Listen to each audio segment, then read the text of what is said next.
Bonjour, merci. Voyez-vous, je suis nouvelle dans cette assemblée et sans vraiment d'expérience d'élu. Il se trouve que lorsqu'on s'engage dans la vie citoyenne, de surcroît pour un mandat de proximité, on a à cœur de servir les intérêts de sa ville et d'être utile au plus grand nombre. Un élu se doit de dépasser la posture du candidat qui parle à son camp, de dépasser la posture du candidat qui parle à son camp, se faire élire par son camp et ses propres militants.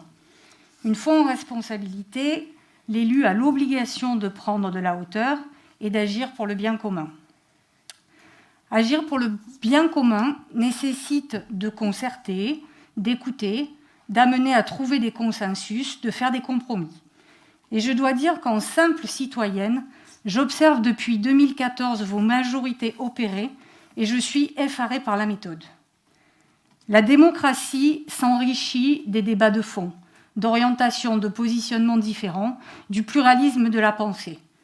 Mais elle est fragile et nécessite que chaque petite parcelle de pouvoir confiée à un élu soit utilisée avec le plus grand respect de ceux qui acceptent de placer leur vie, leur bien-être, leur ville entre les mains de tel ou tel, dans le plus grand respect de ceux qui refusent vos orientations, mais restent vos administrés. C'est pourquoi je trouve bien imprudent de faire le choix d'ignorer ou de mépriser ceux qui vous ont donné mandat. Pas réellement pour vous ou pour votre majorité, mais pour l'idée que je me fais de la démocratie représentative. Et malheureusement, la liste est longue de ces prises de position unilatérales et sans concertation. À défaut d'être entendus, les Grenoblois, les unions de quartier, les commerçants, bref, ceux qui vous ont fait confiance pour la gestion de cette ville, ne sont même pas écoutés. J'allais boucler ce texte lorsqu'une tribune libre dans Place Grenette le 4 novembre a fait écho à mes réflexions.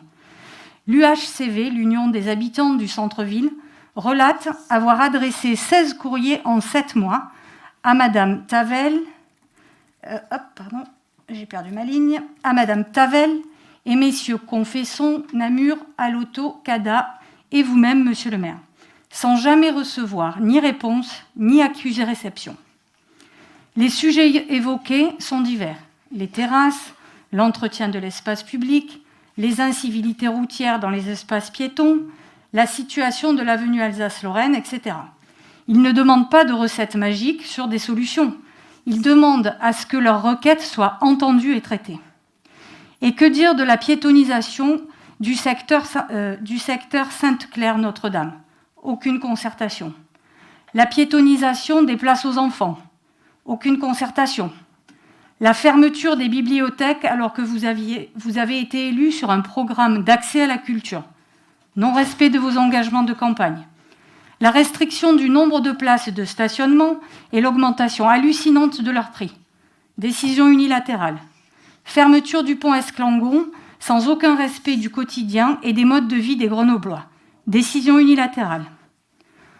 En outre, notre ville est partie intégrante d'un territoire, d'une métropole, et pas une île déserte au milieu d'un océan lointain. Les élus de la majorité ne peuvent pas faire comme si leurs décisions étaient autonomes et exemptes d'une concertation avec les élus des villes alentours et de la métropole.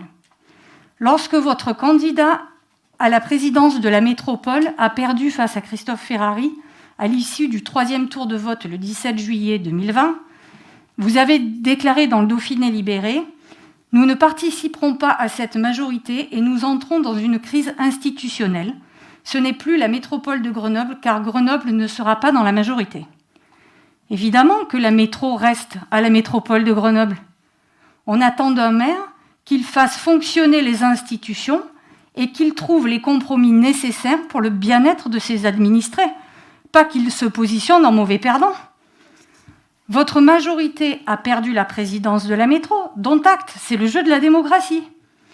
Que les élus de votre bord quittent tous la séance à l'annonce du résultat sans attendre la fin des délibérations, c'est illégitime. Trouver les compromis nécessaires, c'est aussi considérer que les élus du territoire, élus comme vous, voire mieux que vous, sont tout aussi légitimes et sont vos premiers interlocuteurs. Former le pont Esclangon sans aucune information ou concertation, ni avec la ville de Fontaine, ni avec la métropole, relève au mieux du mépris. Les solutions ne sont pas dans l'enfermement, mais dans l'ouverture, sans mauvais jeu de mots. Les citoyens ne sont pas écoutés, les élus de la métro, des villes voisines, de votre opposition sont ignorés. En conséquence, les positions se radicalisent et les contentieux terminent au tribunal. Fatalement, c'est la seule instance de laquelle vous ne puissiez pas vous soustraire. Et dommage, pour la ville de Grenoble, la justice donne souvent raison aux requérants. Il a fallu la menace d'une décision du TA pour que vous modifiez votre premier arrêté concernant la fermeture du pont Esclangon. Le juge des référés a également rendu le 2 août une ordonnance contre la ville en faveur de la serrurerie Fiat, car votre projet de place aux enfants et la piétonisation impactent directement son activité et donc la pérennité de son entreprise. Nouvelle ordonnance le 22 octobre qui suspend votre arrêté du 7 juillet concernant les restrictions de circulation rue Cuvier. Mais si on remonte encore, en 2018 déjà, la justice avait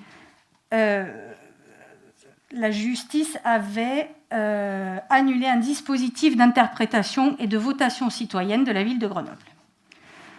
Pardon, monsieur le maire, d'énoncer ces réalités, mais je fais partie de ces gens qui ne pensent pas qu'une seule personne, un seul bord politique détienne la vérité. Je ne pense pas qu'on puisse avoir raison tout seul et que la meilleure situation pour l'intérêt général se trouve souvent à l'intersection des opinions. S'enfermer sur ces certitudes ne peut pas être une issue pour notre ville, d'autant moins que même votre propre camp ne vous a pas donné crédit à la primaire Europe Écologie Les Verts.